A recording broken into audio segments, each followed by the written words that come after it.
Welcome to my YouTube channel. This is your entrepreneurship tutor, Professor Henry Buisa. Colleagues, recently I talked about qualitative research and overview. I'm happy that I made some impact because the feedback that I got was very encouraging, and some of you colleagues plus students asked me to talk about impact, effect, and influence studies. And today I want to have just an overview of these methods or these types of research. Now, let's have a look at some impact, influence, effect in our everyday life. Look at that. Drought. The impact of drought on our crops. Yes, we feel that impact every now and then in our lives. Look at influence. We're looking at peer pressure, peer influence to our children in schools, in colleges, and all that. We also have effect, like effect of smoking on our lungs. So we feel these words, we feel these terms in our everyday life. Impact, impact of drought on our agriculture, influence of peer pressure on our kids. Yes, effect of smoking on our lungs. So these are terms that we are quite familiar with. Now, let's define impact, effect, and influence. Now, the Oxford English Dictionary gives a definition of the word impact as a marked effect or influence. Look at that. Impact being defined via effect and influence. And at that side,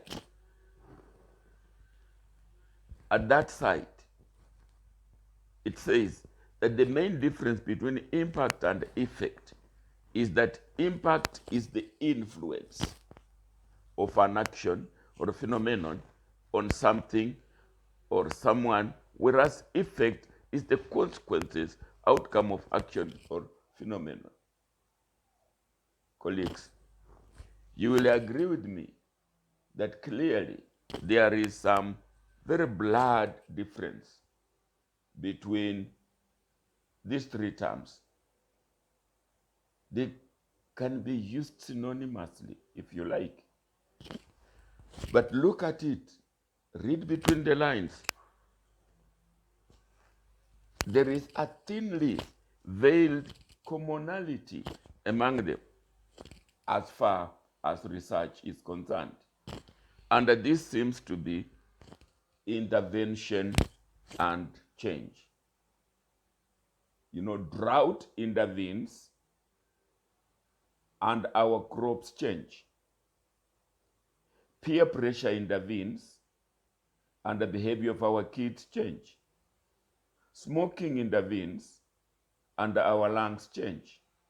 So, two words that are very important in impact, influence, and effect study.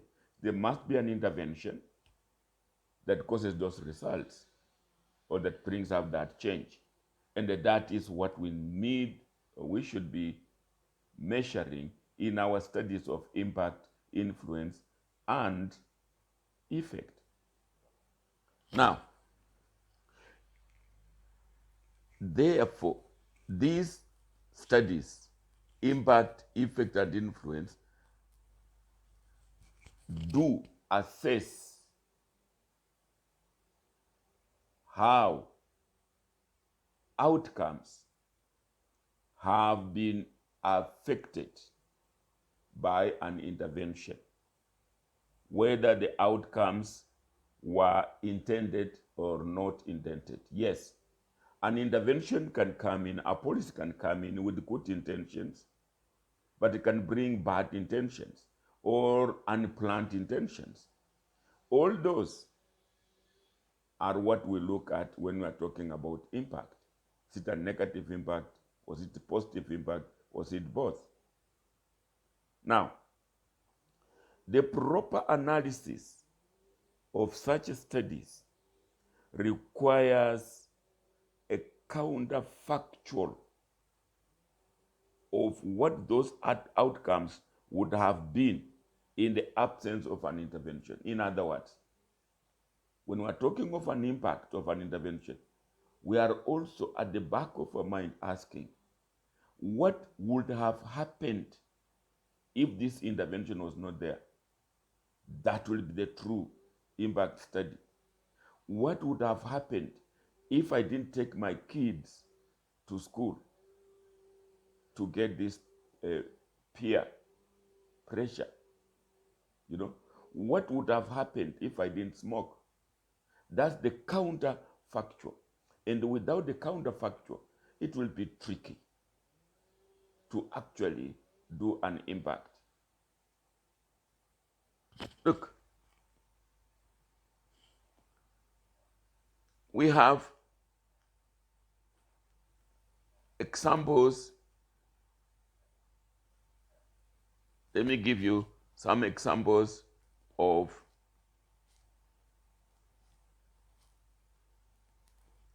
intervention.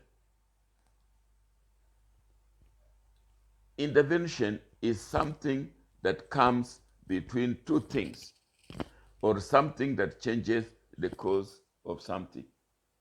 Let's put them in sentences. Look, he was realizing the impact the lie had on their relationship. You see now, a lie is the intervention. The lie came in and affected or changed their relationship. That's what we're saying. So there's an intervention that brings a change. We can say he used his influence to reform the company's policies. Look, he is the intervention. Affected or changed the policies. Look, exercise had positive effects on her figure. Exercise is an intervention, and the figure changed. So you see, if we put them in sentences, we shall clearly see that impact, effect, influence uses interventions. We are studying an intervention that caused the change. I hope we're starting to see that without the intervention, it will be probably inconclusive to start impact, influence, or effect. And in all those, we're looking at change. And what's change? Movement from one state to another state. That must be captured. That must be captured. And therefore, as an overview, I want to run over some key terms in these studies that might guide you as you go with your, you go on with your research. There's what we call counterfactual. Counterfactual is simply what would have happened without the intervention, what would have happened if there was no drought? So, how can we capture that? The drought came, of course, and it affected the maize, for example. But what would have happened if there was no drought? We need to capture that situation. Look, it therefore implies that to effectively start an impact of an intervention or to a group, we need another similar, but one to which the intervention was not applied. In the case of like our maize, drought came in Kitale. It affected the maize. Look, there was no drought in Kisumu. Look, the maize were not affected. I'm just using that as an example. Look, implied is the fact that impact studies involve counterfactual analysis. Without counterfactual analysis, your impact study will be incomplete. That is a comparison between what actually happened and what would have happened in the absence of the intervention. So, counterfactual analysis is also called with versus without. So if we are going to do our impact studies, that concept of with versus without is very crucial. Without it, the study will be incomplete. For example, the effect of green supply chain adoption on the performance of agri-manufacturing farms in Rwanda. Yes, this was a recently undertaken research in Incoherent. To effectively measure the said effect, taken by me to be impact, it would have been necessary to use counterfactual or those who did not adopt the green supply chain. Without capturing those who did not, the results could be debated. I looked at this work and I saw we could improve it, of course, or we would have improved it, but we can improve the future. Now, there is a before and after in matters impact, in matters influence. Before my girl went to school, she was good, but after she went to school, something happened. She was influenced. Before I was smoking, my lungs were okay, but after I smoked, my lungs changed. You know? So, in the statement, he was realizing the impact the lie had on their relationship. We clearly see that the relationship before the lie came in must have been different. So, if we don't capture before and after, again, it will be tricky measuring the actual impact. An impact, influence, and effect implies change caused by the intervention. And therefore, we have the before and after situation. This is very crucial in impact studies, in effect studies, and even in influence studies. impact of M-Pesa on growth of micro and small business enterprises in River Road, Nairobi, Kenya. Yes, this study was also recently undertaken in Incoherent. It implied here, therefore, is that the study measured the change in growth of MSE brought about by the coming of M-Pesa. So we're saying M-Pesa has come and has brought the change. Therefore, we measure the impact of M-Pesa. So we must look at that group that was studying, that was maybe using M-Pesa, maybe for transactions, maybe for payment. What was the situation before the M-Pesa came? And to be complete, we must capture again a group that did not use M-Pesa and see whether these two groups are different, the performance different. And then we can say, yes, M-Pesa brought this impact. There is a term called attribution.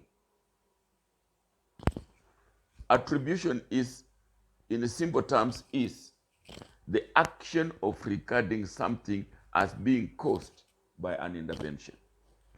The question to ask is, how do we know the observed impact, influence, effect is attributed to this change? How can we know that the performance that we're measuring due to the impact of M-Pesa can only be attributed to M-Pesa? Now, this is what necessitates the question, how would the situation have been in the absence of the intervention? Or will the observed impact, influence, effect have been the same if there was no intervention? I know you are now following it. You are now seeing the counter thing. You are also seeing a comparison group. You are also seeing a control group. That for us to attribute the change you are measuring, we must do exactly that, measuring what would have happened if there was no intervention, and for that matter, taking a group that the intervention didn't affect. So, there is also a word called spillover. You see, sometimes, even if you use a control or comparison group, they can be affected by intervention. In other words, it might be difficult to completely stop effects of an intervention from reaching the control group. We must consider that, even as we do our impact, effect, influence, the spillover. If you're going to have a control group. Now, influence of innovation on the financial performance of small and medium women enterprises in the city of Nairobi. This again was a recent study in Incoherent. Now, we were looking at the influence of innovation on financial performance on SMEs. But now, assuming that the study focused on women on enterprises that were trained in innovations, there could be a possibility that those not trained, the control group, observed those trained and gained even without having been trained. So we're going to look at people trained in financial or in innovations, and we're using a control group of those who are not trained. But if these people were mixing, the likelihood that those who are not trained remotely gained, and that therefore their results and influence exists. That possibility exists. Therefore, as you go on doing your impact, make sure you have that taken care of. Then there is something called contamination. Contamination. This occurs when members of a treatment or combustion groups have access to other interventions which also affect the outcome of interest. Look, the impact of 844 education system on the development of an enterprise culture for business establishment and growth. Again, this was a recent study in Incoherent. But what are we saying? During the period of 844, there were also other interventions that could have affected the enterprise culture. There was Women Enterprise Fund. There was WESO Fund. There was Youth Enterprise Fund. These interventions, which were also going on at the same time as the 844, impacted the enterprise culture. So we're saying contamination. The group that is being studied may have been contaminated with the other interventions. So we have to take care of that. Now let's talk about methodology. I'm afraid this is the most, maybe I say the elephant in the room for people taking on impact, influence, and effect studies. We have said impact evaluation designs are identified by the type of methods used to generate the counterfactual. The counterfactual is very important and can be broadly classified in 3 categories. Experimental, so it's experimental design. Impact, quasi-experimental, or non-experimental designs. So when we start saying descriptive design, I don't know, survey design, yes, but for impact, experimental, quasi-experimental, and non-experimental are the key. So without using those, then your results, your research, well, you see, are you reading my body language? Yes. So to make it concrete, to make it undisputable, those methods are key.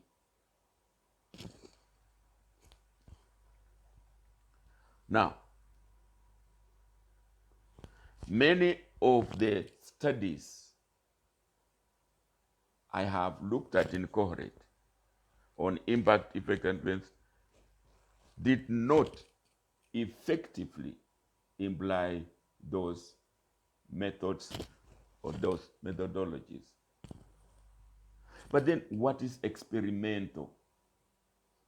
What's experimental design? This design entails, when you now want to study the impact, you must get a baseline study, baseline information. Remember, you are going to move from point A to point B. You are going to measure an outcome. You are going to measure change. That change must be moving from a previous point to the next point. And that is why baseline data information is important. It's like we're going to evaluate. And when you evaluate, you look at where we were and where we are now. And therefore, baseline information is very important. That means you can get a large group that has similar aspects and then divide it into two and apply an intervention on one and hold the other on that intervention, and after some time, measure the difference. So if it's training, for example, of women in innovation, get an entire group that is same, no training. They are performing similar, they are in similar situations, similar conditions, and then divide them into two, and then go and train one, leave the other one, ensuring the contamination that we talked about, the spillover that we talked about. So one becomes a control group, the counterfactual, a comparison group. And then after the training, wait for some time and see the performance, because impact is not immediate. Effect may not be immediate. So wait for some time and now go measure using the information from the data line, the baseline survey. If it was performance, what was the performance? What has changed? That is experimental. Now, when you do, I said, two groups, the treatment and the control, and then you randomly select the treatment group, randomization. If you do that, it's pure experimental. But if you don't use randomization, then it is quasi-experimental. When the selection of the treatment group is not random, the method becomes quasi. Random means chosen by chance, that every element has the same probability of being chosen. So this is what we're saying. We have the groups here, 6, and then you split them into two. One is a control group, the group that does not receive intervention. The other one is the treatment group that receives intervention, and then measure these two groups after a while, and then see whether there is a difference in them, and then conclude, therefore, there's an impact or not. Because indeed, sometimes intervention may have no impacts. Can have even negative impacts. Non-experimental designs. In non-experimental designs, the groups already exist. You are not going to choose and then treat them. You already exist, and the researcher cannot and does not attempt to manipulate an independent variable. The research is simply comparing existing groups. In other words, it may not be you to go to choose the group, then divide them and do an experiment on them. These groups may already exist. But now, that will be non-experimental, because it's no longer experiment you're going to measure. And I want to say, most of our studies that I've seen in Incoherent have taken this approach. You go out there, the women already existed, the intervention already existed, and you start looking, studying it. Yes, you're going to bring out something, but you can see, you don't know all those contaminations. You don't know all those, spillovers. And therefore, your results should have a rider. You should say, we did it in an experimental, and therefore there are some facts that we didn't get access to. And therefore you can see that those results are weaker than a pure experimental. So, what are we saying therefore? For us to effectively do impact study, we must at the end measure what we call diff in diff, a difference in a difference. Remember, we said we're doing a pure experimental design. You get a group, divide it into two. That group, that baseline information, they were similar at this point A. They were similar. Performance similar, profitability, all those parameters that you want to measure were similar. And then apply an intervention on one after you have divided them into two randomly so. And then both of them, after some time, both of them will be different. After 1 year, both of them will be different from the year one and the year you are measuring. So that's already difference. But again, at the end of the year measurement, one, like the treatment group, may again be different from. So that's why we are calling difference in a difference. Let us illustrate this. The D in a D. At this stage, the yellow is the control group. The black is the treatment group. At this stage, baseline data, you took them at this stage, time 0. All were the same. Then you took the control and the treatment and started observing them after the intervention. T1, T2, T3. You can see that both of them are increasing, but of course the treatment group may be increasing, maybe faster, maybe slower, or maybe similarly. So the difference from T0 to T3 will be different, both of them. But then the impact will be that now last difference between the treatment and the control. And that this is when you will claim you have done an impact study. This was an overview. And I'm saying, I hope I have had an impact on your preparation for research. Well, did you say I have had an effect? Or did you say I have influenced you? Whichever way I have done, thank you for listening to me. And have an effective and impactfully influential day. Want you. In summary,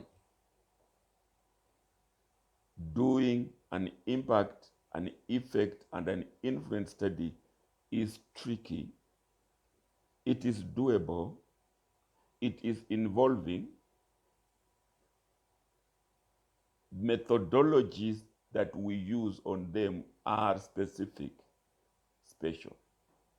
So beware of that as we choose those titles in your studies.